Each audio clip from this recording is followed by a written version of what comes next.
Nero. Nero Claudius Caesar Augustus Germanicus. Possibly one of the most infamous rulers in all of Roman history, known for murder and extravagance. His coins, however, tell a different story.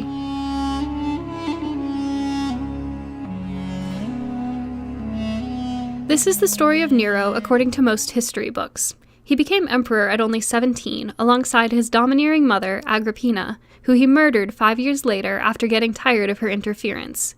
He also killed those who accused him of treason, his first wife, and the husband of the woman who would become his second wife.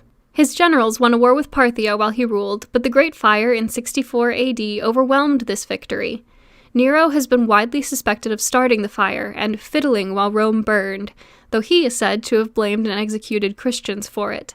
He devalued coinage and raised taxes after the fire, which led to rebellion. He was ultimately declared a public enemy and sentenced to die on a cross under the whip. He killed himself to avoid this fate, ending a cruel 13-year rule. However, these are history books written almost 2,000 years after Nero's death. Not much was written that survived from his reign, but we do still have his coins. Due to his intense interest in the arts, it's reasonable to believe that he chose many of his own coin designs, which gives us a glimpse into what he felt was important and how he wanted history to remember him. At the start of his reign, there are many different coins featuring him and his mother, Agrippina. She was very politically involved and had strategically married, and likely poisoned, the previous emperor to get Nero on the throne. It seems that she thought she could control her young son. However, this backfired. He did inarguably have her assassinated.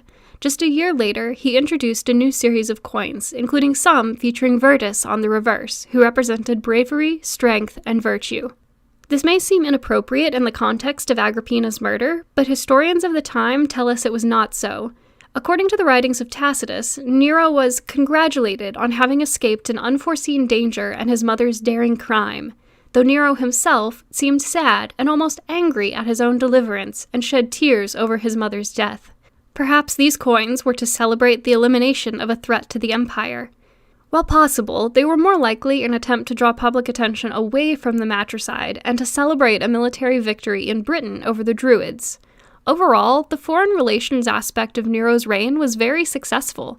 After a victory over Parthia in 63, little celebrated by modern historians, Nero closed the Temple of Janus, as depicted on this coin.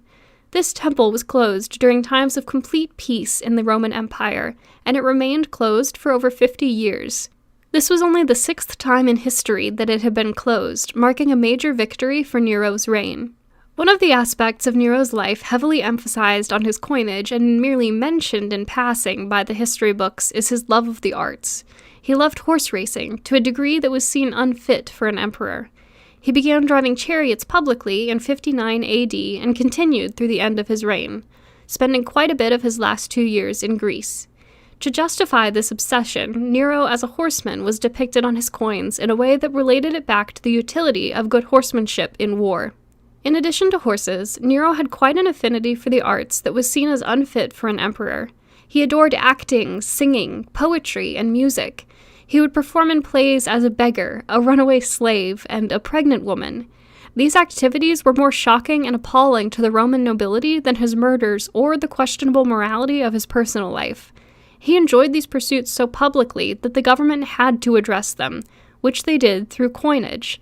These pieces show Apollo playing the lyre, an instrument Nero was also known to play. This image had only appeared on a coin once before, on an issue of Augustus, who was highly respected.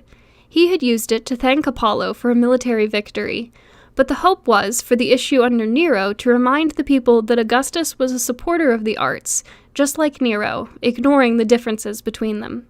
One of the defining events of Nero's reign was the Great Fire of 64 AD, which destroyed 2/3 of Rome over the course of 9 days. While his coinage makes no comment on how the fire started, it does reflect some of Nero's work to rebuild Rome afterwards.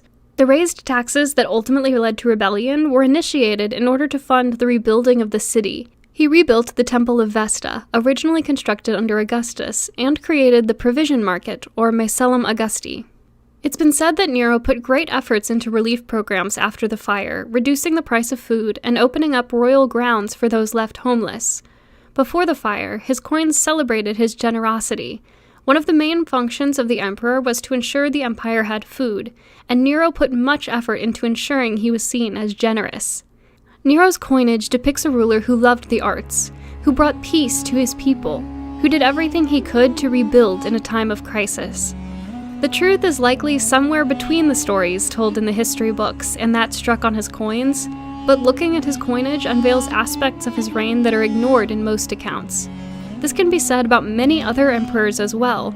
There are secret meanings contained in every ancient coin. Each one is a story waiting to be told.